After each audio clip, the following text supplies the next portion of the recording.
Hello மக்களே, பார்க்க பசுமையா இருக்க இந்த கிரேப்ஸோட பெனிஃபிட்ஸை பார்க்கலாம். நம்பர் 1, கிரேப்ஸை டயட் ஃபுட்டாகவும் எடுத்துக்கலாம். பிகாஸ் இதில் கேலோரிஸ் கம்மியாக இருக்குது. ஸோ வெயிட் லாஸ் பண்ண இது ரொம்பவே யூஸாக இருக்கும். நம்பர் 2, கிரேப்ஸில் நீர்ச்சத்து அதிகமாகவே இருக்குது.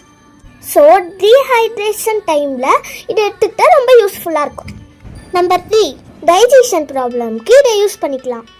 இந்த மெத்தடை நாங்களே ட்ரை பண்ணியிருக்கோம். எங்கள் பிரதருக்கு கண்டிப்பாக ஒர்க் அவுட் ஆகும். பச்சை ராசிய ட்ரை கிரேப்ஸ் இருக்குல்ல, நைட்டில் அதை ஒரு அரை கிளாஸ் போல் ஊற வச்சுருங்க. மார்னிங் தண்ணி எடுத்து குடிச்சிருங்க. அந்த கிரேப்ஸை சாப்பிட முடிஞ்சால் சாப்பிட்ருங்க. என் தம்பி மோஷன் போகவே ரொம்ப கஷ்டப்படுவான். இதை ஒரு 3-4 டேஸ் கொடுத்தோம். அதுலேயே பெனிஃபிட் தெரிஞ்சிட்டு அதுலேருந்தே ஃப்ரீயாக போக ஆரம்பிச்சிட்டான்.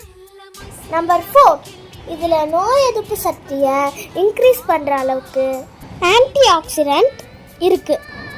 ஓகே, உங்களுக்கு யூஸ்ஃபுல்